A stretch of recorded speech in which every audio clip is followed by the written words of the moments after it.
After the breakup, one word from Vanessa, and nobody in the industry dared to hire me. Her clique of rich mean girls finally felt safe enough to vent their dissatisfaction with me. I never liked Jared's vibe anyway. Acting all high and mighty all day. You were just too good to him. You spoiled him rotten. Relax, he loves acting so much. He'll be back crawling on his knees in 3 days. 3 days? I bet he cracks by tomorrow. Vanessa sat in the center of the crowd, listening with an indifferent expression, silently condoning it all. Later, I was spotted meeting a strange woman. Superstar Jared caught on a blind date in his hometown. And she's a total knockout. After the video dropped, it went viral online, immediately topping the trending topics. The studio lot was freezing in the dead of winter, a bone-chilling cold permeated every corner. My hands pressed against the rim of the lake, which was crusted with ice. My thin costume was already waterlogged. I took a deep breath and sank back to the bottom of the lake. Suddenly, the director shouted from above, "Jared, change the angle. I'm cutting to a close-up. I need to see that emotion the instant you open your eyes." I climbed out of the lake, shivering uncontrollably. My assistant, Molly, rushed over to wrap a thick blanket around me. During the break, I overheard 2 extras whispering, "Is it true? Pale Moon starts shooting next week. Can they really replace the male lead now?" I heard the director spent a year looking for him out of thousands of candidates. After all that effort, how can they just swap him out? I don't know, the gossip blogs just broke the news this morning. Heard he offended some big shot. I pulled the blanket tighter, stopping in my tracks, my body unable to stop trembling. In this industry, most gossip blogs have operators behind them. When news that seems incredible breaks, it's rarely baseless wind. As for whether the news becomes fact, that depends on how the stakeholders spin the narrative. Plus. I remembered that night we completely fell apart. Before I left the villa, Vanessa looked at me with eyes like rolling storm clouds. As soon as I got to the dressing room, Molly handed me my phone. "It's Barrett." I gripped the phone, hesitating for a long time before putting it to my ear. There was a moment of silence on the line. After a few seconds, his voice came through, cold and hard. "I don't know if I should call you stupid or pitiful. I don't have the power to fix this mess. I only got involved in your crap because I was blinded by the money and listened to that woman." I pursed my lips. "If it really comes to that, I'll find a way to pay the damages." He laughed. "Billions in breach of contract fees. How are you going to pay that? If your brain hasn't frozen over on that set yet, listen to me. Take the earliest flight back to New York. She's at the club. You go there, lower your head, and everything gets solved." I told him sincerely, "If I go back, I'll die, Barrett." He didn't say another word and hung up. The top spot on the trending list was now Jared replaced in Pale Moon, followed by a dark red breaking tag. I clicked into the thread. The top posts were from the usual gossip accounts that had been running hit pieces on me since I got famous. My team knew exactly who owned them. Usually, unless there's egregious slander, teams don't engage. Artists aren't afraid of bad press, they're afraid of no one caring. After scrolling through a few posts, I finally saw that name referenced as a comparison. The movie Pale Moon had been highly anticipated since pre-production. Producer Davis had a reputation in the industry for having the Midas touch. Director Leon was a legend in cinema. Add in the Golden Screenwriter Stone, and people were breaking their heads trying to get even a minor role. When I was preparing, I wrote a character biography as thick as a book, covering almost every character in the film. Back then, I was filming another project while stealing every spare moment to study the role. Sometimes, after wrapping late at night, I wouldn't even have time to shower before diving into my room to practice over and over. At that time, Vanessa and I weren't like this. When I accidentally fell asleep on the sofa holding the script, she would occasionally visit my hotel near the studio. She'd quietly crouch on the carpet, skillfully remove my makeup while I slept, and then carefully help me into bed. She knew better than anyone how much effort I had put in to get cast in Pale Moon. The day I found out I got the lead, I pretended to be calm on the outside, thanking the director with a normal expression. But back at the hotel, I hugged Vanessa tight. She flusteredly hugged me back, letting me hold on for dear life. Laughing, I extended my hands to mimic the director for her. You know what? He held my hand and said, "Jared, thank you for letting me see you. You were born for Pale Moon. There is no second choice." Leon himself certified it. I am the lead he was looking for. Me and no one else. Vanessa held my face, stood on her tiptoes to kiss me, a smile on her lips. Amazing. Maybe because she knew me best. She knew exactly where my weak spots were. That's why this cold knife could cut the deepest. A host known as the industry's Mr. Nice Guy sent me a text specifically to warn me. "Jared, prepare yourself. I heard the other party is a wealthy heiress with a background, but she also has connections in the PR world." The wealthy heiress was Vanessa. The head of the Sterling Group was also Vanessa. But none of that compared to the identity she rarely showed people. I still remember the moment I stepped out the door that night. Vanessa was sitting on the sofa behind me. She didn't move, but her voice was like ice. "Jared, as long as you bow your head and admit your mistake, and make that person go back to wherever they came from, I'll let bygones be bygones." Facing the cold wind, I looked back at her with a smile, my unshed tears falling into the night. "Miss Sterling is generous, but I'm bored. Let's break up amicably. Don't make it ugly." She looked like she wanted to strangle me, but she kept her chin raised, staring at me coldly.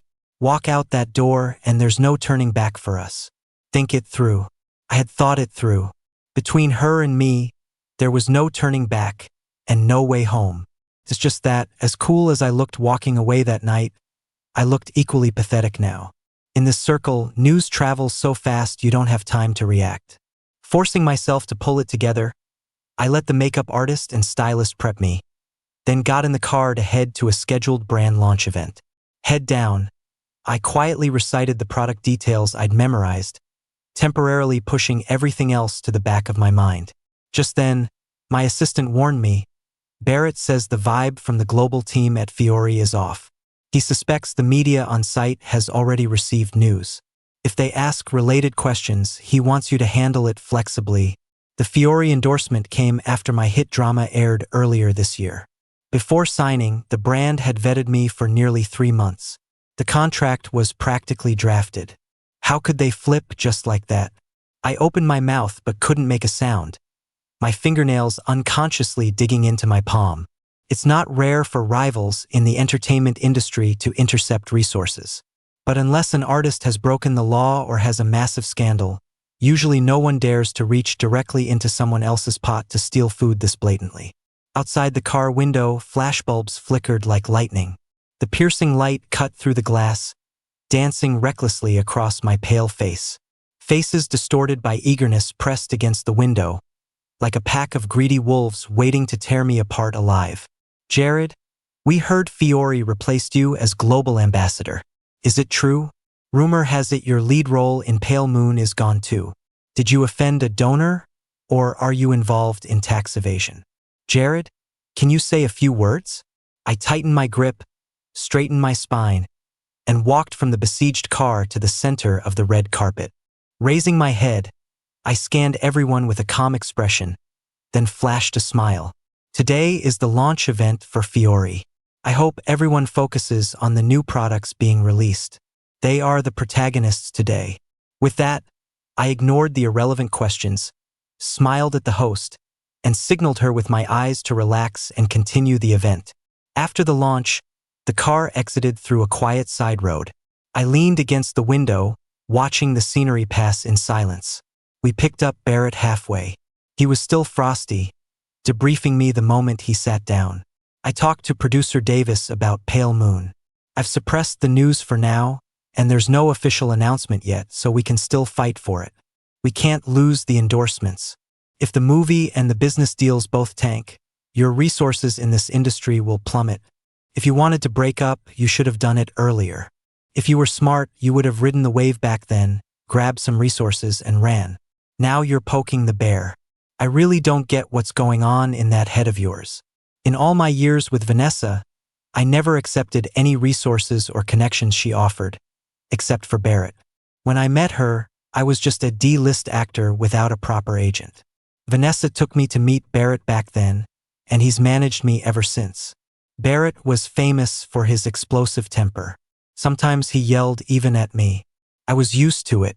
I remembered how, over the years, he drilled it into me. Don't talk about true love and futures with a woman like that. You won't even know how you died. I was stubborn, stupid. I had to hit the brick wall until I was broken. I had held on until now, just one step away from my dream. At first, it was to prove myself. Later, gradually, I tasted the success of my career and became obsessed with winning. When Vanessa's massive hand came down to cover the sky, I had almost no room to fight back. I was still unwilling to give up. I hadn't reached the peak I had aspired to all those years ago. A few days later, Barrett told me the producer of Pale Moon was at the Imperial Club. I drove over immediately. When I was with Vanessa, she brought me here many times. The waiter saw me, bowed out of habit, and invited me in without reservation. When I pushed the door open, Barrett was already half drunk in the private room. Seeing me standing there in a daze, he laughed coldly. "What are you standing there for? Do I need to teach you?" Thanks to Vanessa, I had rarely needed to schmooze or attend these kinds of business dinners over the years. I awkwardly poured wine, awkwardly smiled, and fawned. Producer Davis, director Leon, I've prepared for Pale Moon for so long. I almost treat it as the next milestone of my life. I can say with confidence, as long as you two don't give up on me, I won't let you down. I can see the blood and sweat you've put into this movie. Are you really okay with letting it go? Are you okay with letting it shine with a flaw? Around the table, everyone watched us in silence. Director Leon averted his eyes, looking pained. Producer Davis pushed up his glasses, stood up, picked up his wine glass, tapped it against mine in the air, and downed it. "Jared, I hope you find better opportunities. We just don't have the fate this time." At this point, any smart person would know what that meant. Outside the room, Barrett leaned against the wall, lit a cigarette, and pointed to the end of the hallway. "Jared, I've managed you for years. Because of that woman Vanessa, I've cursed you out plenty. I was afraid you'd break up with her, but also afraid you'd get too tangled up. I calculated your downfall, but I never expected you to pull a stunt like this. Not even God can save you now. The real God is right over there. It's the last chance for your career. Your choice. That private suite at the quiet end of the hall. I knew it better than anyone. Vanessa, I'm telling you, after this whole sequence of events, he'll definitely come back kneeling and begging you within 3 days. He's just an actor in a dirty circle, addicted to putting on airs. Looking all high and mighty all day. I've hated his guts for ages. You were just too good to him, spoiled him beyond belief. That's why he dared to go out and embarrass you." The speaker was Vanessa's best friend, Chloe. I still remember the first time we met. She was friendly enough, calling me little brother and asking where I was from. Later, seeing me appear with Vanessa, she became exceptionally harsh toward me over the years. But usually, she wouldn't judge me this sharply in public. Back then, perhaps relying on Vanessa's favor, if Chloe dared to say one word about me, I'd fire back 10. I usually left her speechless, and Vanessa would always smile, watching me, indulging me. But now, she let Chloe say whatever she wanted. In the dim room, the people and objects were all excessively luxurious. The woman surrounded in the center remained silent, quietly playing with a silver-gray lighter in her fingers. 3 days? I bet he won't last until tomorrow. If you ask me, give him a taste of his own medicine. When he comes back, sweet-talk him until he can't leave you, then dump him. I gazed at Vanessa, that face I had spent nights whispering against, everything I had loved until there was no way out. In this moment, the winter wind rushing through the hall seemed to pierce right through my chest. I didn't listen anymore. I turned and left. Inside, the woman sunk into the sofa finally deigned to tap the table, speaking faintly. "It's not your place to dictate how I do things." She glanced at Chloe with warning eyes. "I remember telling you to watch your mouth in front of me. Did a donkey kick your brain? Oh, look at you, the great romantic, still defending him." Vanessa glanced at her lazily, stood up, grabbed her coat and walked out. Someone nudged Chloe's arm. Cut it out. I thought you liked Jared. Didn't you give the idea for his birthday gift that one year? Chloe took a deep breath, watching Vanessa leave. No way. A filthy outsider looking down on everyone all day. Damn fake nobility. He thinks our money is dirty. I get annoyed just looking at him. Why did you have to poke the bear right now? Can't you see she doesn't want to break up with Jared at all? She's Vanessa Sterling. Have you ever seen anyone stomp on her face and walk away unscathed? Isn't it precisely because that person is Jared? Chloe didn't speak again. She watched Vanessa's retreating back and exhaled a puff of smoke. When I met Vanessa, I was just an extra on set. Back then, talent scout was still a glittering profession. Sharp eyes outlined the innocence and dreams of countless boys and girls, including mine. The memory of being chased down the street by a scout was old now. I only remember his praise. You were born to be a star. I was confident and bold then. I was great at school. How hard could acting be? Don't tell me acting doesn't need education. Aside from talent, acting is about learning and diligence. I learned everything quickly and well. Acting was no exception. If nothing else, I'd use brute force study tactics. Once I had money, I'd go to acting school. It wasn't a problem. Unfortunately, scouts only discover they don't cultivate. After that, it was sink or swim. Even roles I won through auditions could be snatched away halfway. It wasn't until the third time Vanessa came to the set that she properly tapped my shoe with the tip of her high heel. Follow me. I'm rich.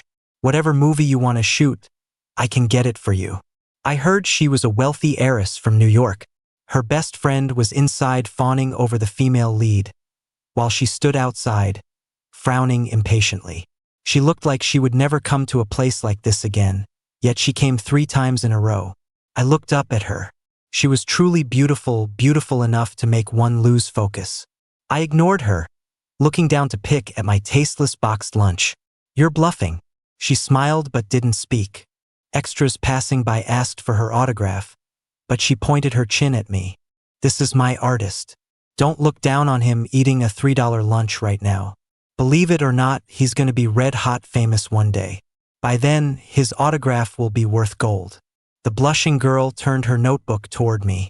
Dizzy, I wrote my name in neat print. That was the first time in my life I gave an autograph. I signed countless times after that, but I never felt that heart-pounding joy again. She said I would be famous not because she had confidence in me, but because making someone famous was too simple for her. It was something she could do with the lift of a finger. When she pursued someone, she was open, arrogant, and persistent. I looked at her again and again, then laid it out. I'm going to be a big star. Can you handle a secret relationship? She looked amused yet compromising. Small guts, big appetite. It wasn't until many years later that I understood how massive her power really was. Even during our most passionate times, I never tried to pry. I only knew that a casual complaint from me, a single phone call from her, and the next second, resources I couldn't even dream of would be delivered right to me. She didn't care about rules or fairness. Everything was at her whim. I stared at the script placed in my hands, the male lead role that had already been cast but was temporarily revoked for me. For a long time, I sat in silence, not knowing what to say. She didn't think these things were worth thinking about, but she was willing to explain patiently. We exchanged a project of equal resources with him. You don't have to worry about it. The other party is very satisfied. Taylor made big-budget movies and independent agency, luxury endorsements without a vetting period. Back then, if I wanted, I could have reached the sky in a single step. But I was young, harboring a determination to compete with the world. I wanted my dream to shine honorably. I didn't want to stand beside her unable to lift my head. I wanted to stand shoulder to shoulder with her openly and honestly. Her trick of valuing people was always the same, just like with the boys she met before. Those boys gave her pleasure, and she wasn't stingy. The resources that could smooth a star's path were worthless to her, but they brought her amusement. It was a good deal, and it required zero effort. After hitting a wall a few times, she glanced at me and said dully, "Fine, suit yourself." Eventually, I exploded in popularity during that hot summer due to a phenomenal period drama. The price of fame was separation. That year, I could count the times I saw her on one hand. Often, she was the one waiting for me. Occasionally, when she couldn't wait, she'd fly back. Until that one time, I went to film in the remote mountains, and she suddenly blocked me on everything. After wrapping, I took half a month off and flew to New York to coax her. In love, she was arrogant, but surprisingly easy to soothe. I just dragged my suitcase and stood in front of her door, and she surrendered. I used 8 years to go from being dispensable in her heart to becoming a towering tree nourished by flesh and blood, difficult to uproot. And these roots planted deep in her bones and flesh also entangled my soul. I didn't understand then. Even after she started caring, she wasn't really satisfied with my job, yet she was willing to fully support me. It wasn't until that argument that I understood why. She wasn't as steady then as she is now. She was young and brash, letting emotions hurt herself and others. You don't answer calls, you don't reply to texts. I don't need a boyfriend who is never around, nor a boyfriend who is constantly in danger. Is filming that important? You don't even care about your life? What am I to you? A stranger? An outsider? You can't show me off and you don't use me. If it's like this, why bother dating? We both held our ground, opposing each other like a silent tug of war. I peeled myself open, craving validation. I act like my life depends on it. I want to win awards, many, many awards. That way your mother won't look down on me. I always think if I have a certain social status, only then can I be worthy of you. What else can I use to compete? Except for this path of acting, I have no other ladder to the sky. She just looked at me coldly. Even if you win every award in the world, so what? Who cares about those worthless things? You want status? You want awards? It's just one word from me. You make yourself so pathetic. What are you actually after? If you truly wanted to stand by my side, you should have thought about how to walk the path I planned for you, instead of wasting time on these meaningless things. Her words were too heavy, they smashed the wound until it festered. She lowered her head and apologized over and over. She never needed to apologize in her life. She used almost a lifetime's worth of apologies on me. What was I after? Many times I wanted to ask myself, what was I after? Seeking true love isn't profitable. Seeking money isn't worthy. Vanessa, you always asked me, what are you to me? This is the answer. My dream, which I once cherished so dearly, was used by me as a bargaining chip to love you. The car drove out of the club parking lot. As it turned, I looked out the window. A person stood under the street lamp, wearing a long black coat, a scarf loosely draped around her neck. The cigarette in her fingers flickered. Her gaze looked straight at me. This was the first time we'd seen each other in all these days of panic. The security at the gate automatically stopped the car for her. She walked over. Her expression was cold, her tone thin. You came to find me. Why didn't you come in? I looked at her through the window, a foot of distance between us, forcing me into a dead end. Is this what you wanted to see? She crushed the cigarette in her hand, a cold sneer appearing on her lips. Jared, all these years, did you really think about a future with me? Your eyes only see your dreams, only those worthless awards. You know my family doesn't like you. They mind your job. If you wanted to act, wanted to stay in entertainment, I blocked everything I could for you. If you had just taken the awards you needed earlier, you wouldn't have regrets. You could have come to my company or any unit you wanted. But did you ever think about taking a step back for me? I chuckled softly, turning my head to look the other way. The car window reflected my red-rimmed eyes. At this moment, I couldn't clearly define the boundary between love and hate. It was only now that I finally understood. All our efforts over the years were actually pulling us in opposite directions. If she had Twitter, she could open it now and see the suffering I was enduring because of her orders. The hashtag Jared is a sugar baby, blacklisted by his sponsor, had been hanging on the trending list for half a day. But she wouldn't. Her life was high above, ignoring the mundane world. Even her social media account was registered by me, pestering her in the very beginning. To this day, she surely couldn't remember that old password, nor could she retrieve the account. I wiped the tears from under my eyes and turned to smile at her. I'm sorry. Took me so many years to say this. We really aren't right for each other. The car drove away.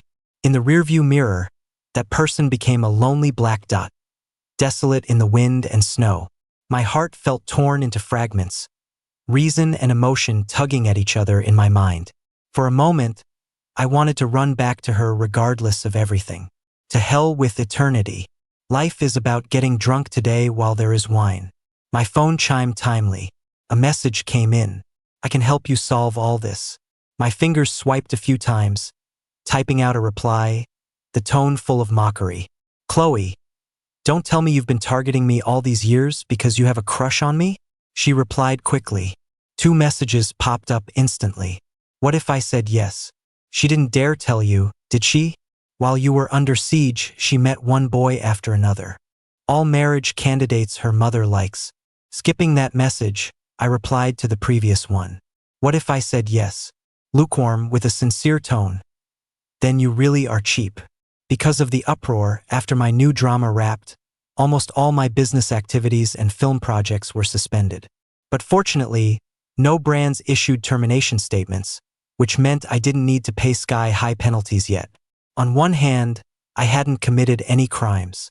On the other, the so-called black material was confusing and unverified because the leakers didn't dare release any information about Vanessa. After staying in my empty house for a few days, deciding to go home to rest was a split-second decision. Because of filming, I hadn't been home to celebrate the New Year properly in nearly 10 years. The plane landed in Minnesota. My hometown welcomed me with sky-filling snow. The frozen world was welcoming wave after wave of winter tourists. It was an 1.5-hour drive from the airport to my house. Entering the door, I saw my parents hurriedly packing luggage. Under their astonished gazes, I took off my scarf. Where are you going? My mother clapped her hands happily, circling me, looking me up and down. How come you're back? I was thinking your dad and I would go see you. I smiled, resting my head on her shoulder, unloading the burden from my body. They had seen the news and were afraid I was having a hard time alone out there. My father, a man of few words, sat at the table, pretending not to care as he glanced at me several times. Good that you're back. Let's have a good new year. In that moment, I realized how selfish I was. I shattered myself outside, and they stitched me back together without complaint, tirelessly, anytime. Just like that year, when they took their awkwardness and helplessness all the way to New York to meet that noble lady.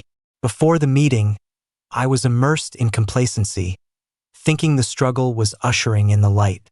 So much so that I ignored the inescapable humility and fawning they displayed in front of Vanessa's mother. Then a phone call summoned Vanessa away. The poised, elegant lady smiled at my mother and asked, "You must be very proud to have raised such a son, right?" Only in this moment did my mother puff out her chest, showing off the pride she held in her palm. Yes, ever since he was little. Her unfinished sentence was interrupted. The woman put down her teacup and continued. He was able to climb up to a family like ours without any effort. My mother smiled and held my hand, using the greatest grace of her life to swallow all the humiliation. It was only then that I knew what kind of effort Vanessa had put in for this unequal meeting. I didn't know how she persuaded her mother, and she would never know that in the short 5 minutes she was gone. All her efforts, and the rest of our lives, were burned to ashes in an instant. A few days later, Molly called me in the middle of the night. "Jared, you're trending again." I opened Twitter. There were 4 or 5 topics related to me occupying the top of the list. The hashtag #JaredBlindDateBeauty was blatantly hanging at number 1. The video showed me talking to a strange woman in a noodle shop, leaving together and getting into a car. Fortunately, the person filming had heavily pixelated Lily's face. People who didn't know her well wouldn't recognize her. Maybe it was the atmosphere, but it was misunderstood as a blind date. Lily's face floated in my mind.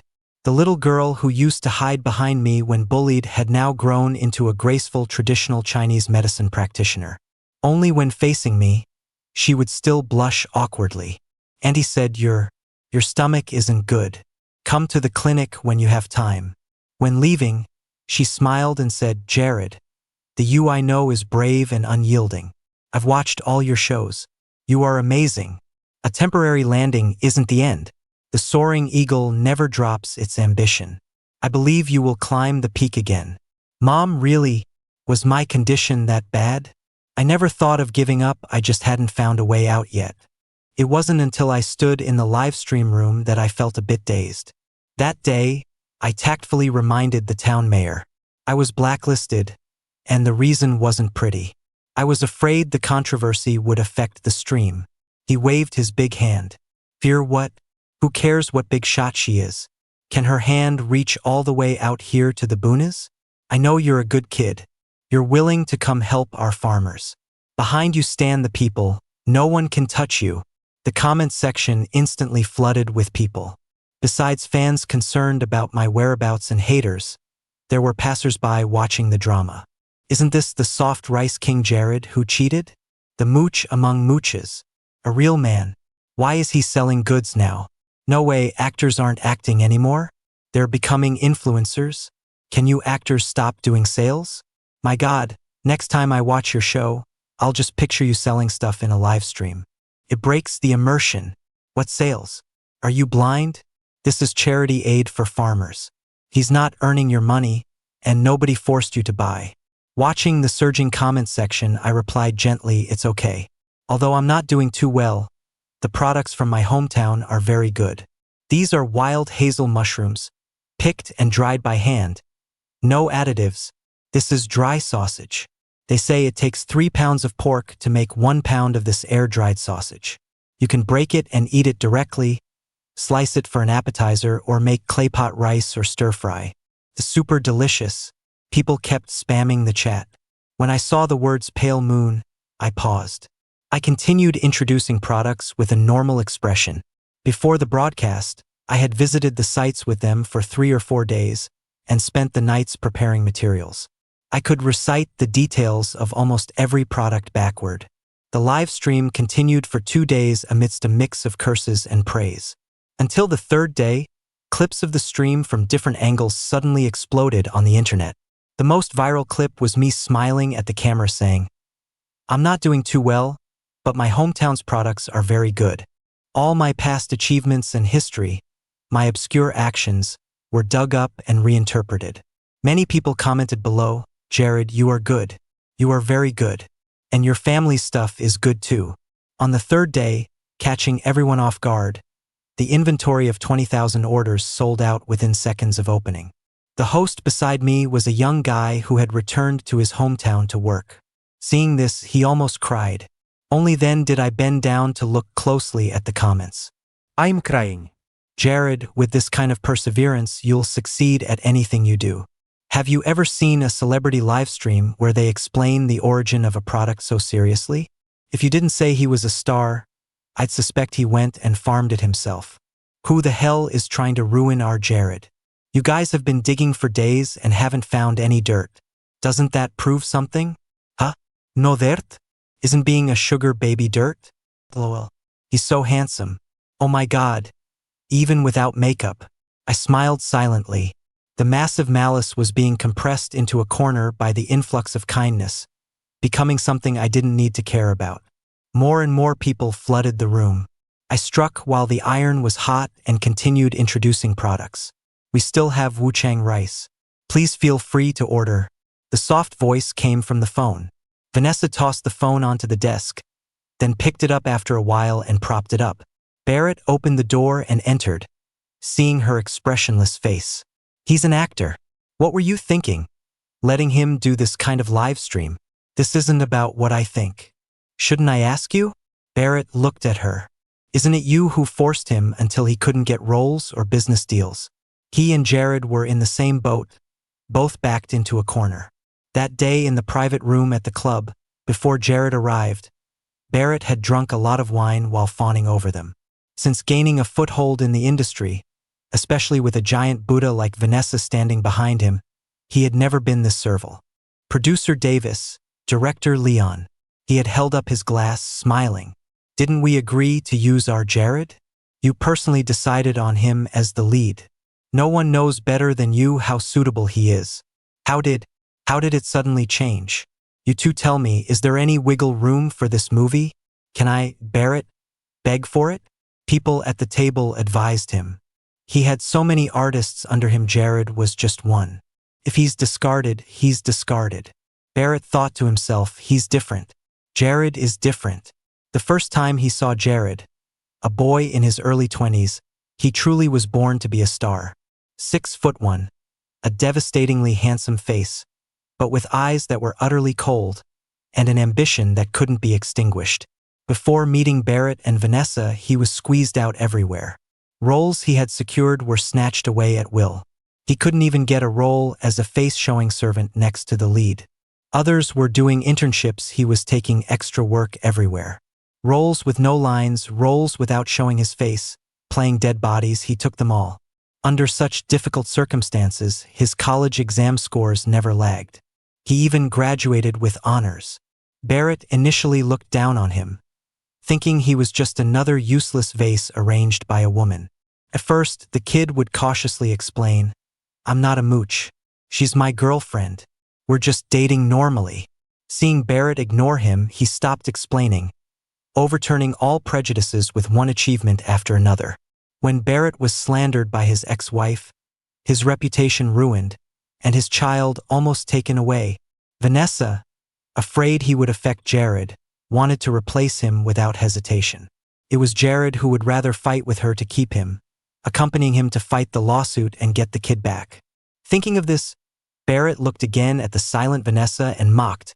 At first, didn't you dislike that his love was too intense, that it annoyed you to the point of avoidance? Why are you now insisting on finding the love you once dismissed? In their third year together, Vanessa still didn't care much about Jared. That silly kid told everyone he met he was in love. Who would have thought? She was lukewarm, terrified of his appearance, telling everyone, "This kid is good at everything, except he loves talking about sincerity. What is that worth?" When Jared heard this, he came back and locked himself up for 3 days, unable to eat. It wasn't until Barrett punched him in the shoulder that he pulled himself together and went to work as if nothing happened. In the quiet moments, he was full of defiance. "The more she fears it, the more I want her to treat me with sincerity." Thinking about it now, Barrett still thought he deserved it. Asking for trouble. What kind of person was Vanessa? Even after all these years, he had never figured her out. The only time he got close was when he went to pack things for Jared and accidentally glimpsed a bright red passport. Vanessa turned around, smiling mockingly. Did I not give him a chance? Look at what he did. One woman after another. Who is forcing whom? Barrett countered, you were with him for 8 years. Aside from his parents, the person who understands him best should be you. 8 years of time couldn't buy your trust? You actually believe he would cheat? You questioned yourself and you insulted his heart. The woman Vanessa's mother found was really green and awkward. Jared had leaned against the doorframe, watching her trembling as she put something in the water glass. He was expressionless, silent. In just an instant, he made a decision. Subsequently, a photo of Jared entering and leaving a hotel with a strange woman went viral online. Someone like Vanessa, her class, her identity destined her to naturally lack too much empathy. She couldn't learn to look people in the eye, couldn't understand the suffering of the mundane world. She might have Jared in her heart, but the love brought by looking down from above could never penetrate the flesh to reach the depths of the soul. She wouldn't understand what Jared's worthless persistence over the years was, nor could she understand his thin, pitiful self-esteem. But in this society, for a successful man, if a woman stands beside him, regardless of whether she's useful, all his success will inexplicably be attributed to that woman. Let alone a woman like Vanessa Sterling. Barrett wasn't really afraid of her anymore these years. No matter how he cursed, Vanessa didn't pay much attention. But he forgot that Jared wasn't here now. He blurted out, you rich people really love being bitches.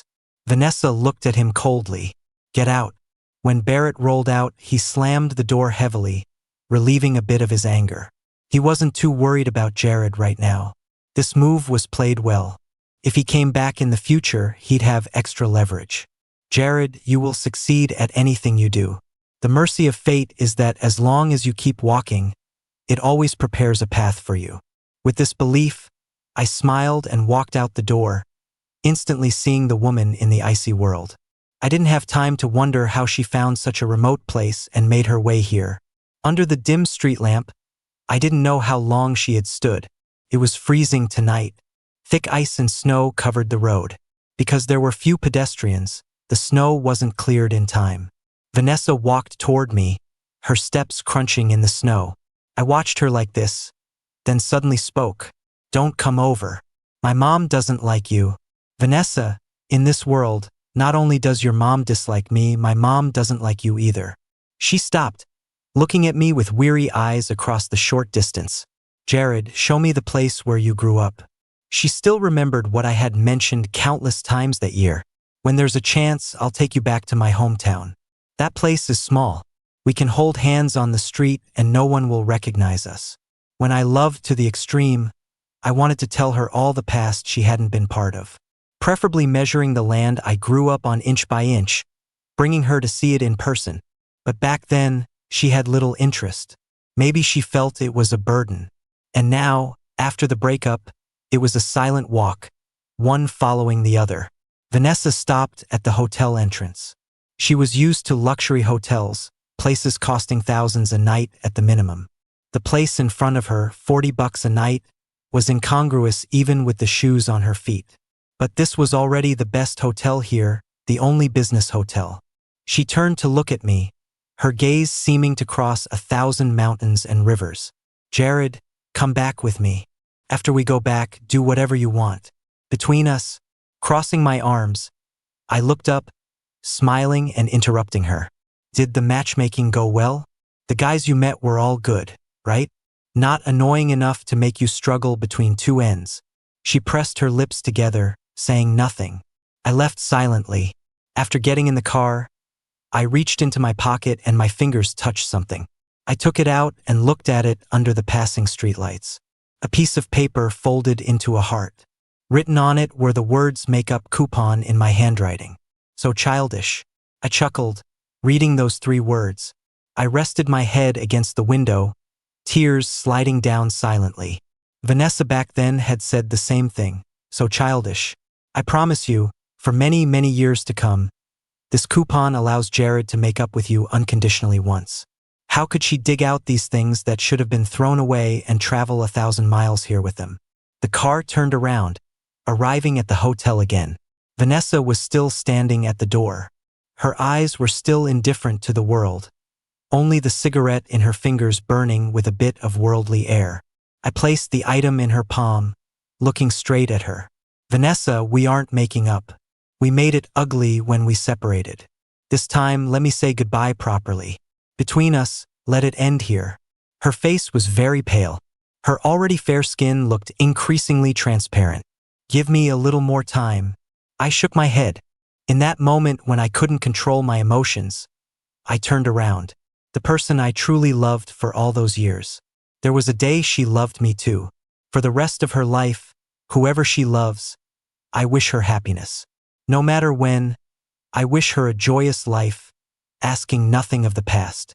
Vanessa gripped the thing in her hand, watching the person in front of her step into the wind and snow, never looking back. I knew she wouldn't entangle herself too much. Coming this far was enough. In her vast and mighty life, I would eventually become a dusty memory, a passerby of yesterday, no longer necessary to recall. The next day, I received news that she left on an early flight. At the same time, I received a phone call. "Jared, I saw your live stream. You are amazing, excellent.